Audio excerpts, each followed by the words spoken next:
Bonjour à tous, je m'appelle Maria-Cristina Cassel, je suis une compositrice et doctorante. Je fais une thèse avec Jean-Marc Jouel. Et aujourd'hui, je vais faire une petite présentation de ma thèse en lien avec le travail que nous allons présenter avec Bama et plus tard.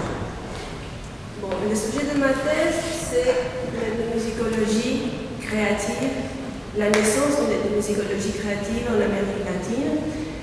Et c'est le terme que je donne aux des compositeurs et des compositrices latino-américaines qui se servent de le travail ethnomusicologique pour la création musicale. Dans ma thèse, je me base surtout en deux compositeurs. D'abord, c'est la compositrice Isabel Ares.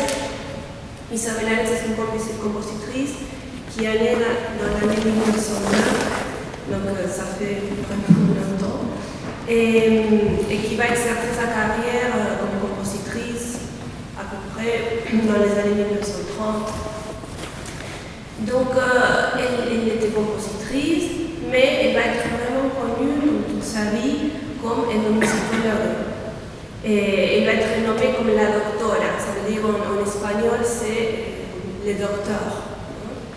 Donc elle sera vraiment l'une des ethnomusicologues les plus connues en Amérique latine. Elle a fait presque la carte sonore de toutes les musiques originales et traditionnelles de l'Amérique latine.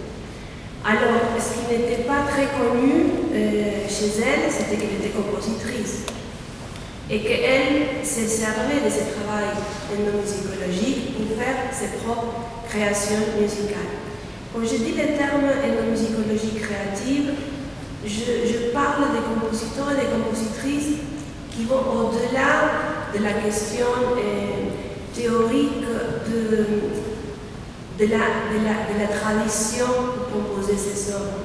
Ça veut dire qu'ils sont vraiment des ethnomusicologues. Ça veut dire que ce sont des compositeurs qui ont un travail d'ethnomusicologues, qui vont vers le terrain, qui habitent chez les communautés, qui apprennent leur langage, qui apprennent à faire les instruments. Et après, ils appliquent toutes ces connaissances à la composition musicale. Donc, comme vous voyez, ce n'est pas quelque chose qui est seulement de l'ordre de la métaphore, de l'imagination. C'est vraiment quelque chose qui est de l'ordre de l'action. Ça veut dire qu'il y a un corps qui bouge pour rencontrer ces cultures et après les incorporer à sa propre musique.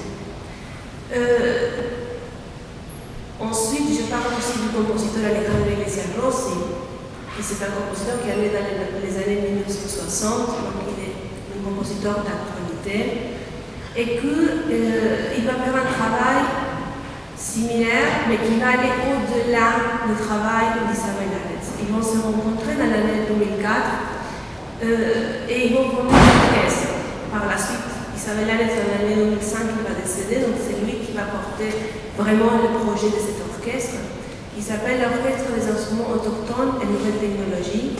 Et quand je dis qu'il va aller vraiment au-delà de la question, il va aller plus loin, en tout cas, que Isabel Ares, c'est parce qu'il va former toute une génération de compositrices et de compositeurs qu'ils vont pas seulement composer des œuvres, ils ne vont pas simplement aller vers les groupes originels de l'Amérique latine pour s'inspirer de leur culture et transcrire des musiques, sinon qu'ils vont arriver même à reconstruire des instruments précolombiens et eux-mêmes ils vont devenir de luthiers. Ensuite, ils vont devoir apprendre une technique pour jouer ces instruments, parce qu'il faut savoir que ces instruments sont des instruments ils ont disparu depuis l'arrivée des colonisateurs, donc il n'y a pas vraiment de traces de comment ça s'est joué ces instruments, donc il y a tout un travail de réinvention. Donc, et là, c'est où la question ça devient intéressant parce que c'est le point de la reconstruction d'un instrument, mais en même temps de la resignification de cet instrument. Parce que ces instruments ne vont pas être construits exactement à la même manière que les Indiens ils se faisaient, parce qu'il n'y en a pas trop de traces, et en même temps, eux-mêmes, ils vont réappliquer des nouvelles manières de production de son dans ces instruments. Donc il y a tout un travail de réinvention, même de l'histoire, en fait, qui commence à se recréer. Donc ces compositeurs, ils vont faire ces instruments, ils vont apprendre à les jouer, ils vont créer ces œuvres pour ces instruments et eux-mêmes, ils vont interpréter ces œuvres. Donc c'est une orchestre, comme je vous ai dit, qui s'appelle l'Orchestre des instruments autochtones et nouvelles technologies de Buenos Aires. Il est à l'université 3 de février en Argentine. Et du coup, ils fonctionnent depuis des années, ils ont tout un répertoire des œuvres. Et après, l'autre chose qui est très intéressante, c'est qu'ils vont aussi créer un master en création musicale, art traditionnel et nouvelles technologies. Et c'est un master qui, c'est un peu différent à la conception ou à l'idée qu'il y en a du master, parce que c'est un master où il va y avoir la question théorique, ça veut dire, et en même temps il va y avoir la question pratique. Les étudiants ils vont apprendre à créer aussi tous ces instruments, ils vont devoir composer une pièce, à la fin du master, ils vont devoir faire une mémoire. Donc c'est comment dire, une conception qui est nouvelle, il y a eu des difficultés à pouvoir l'accepter dans les milieux académiques, parce qu'il y avait comme partout, la question académique en général elle est très divisée, ce qui est théorique d'un côté, ce qui est pratique de l'autre.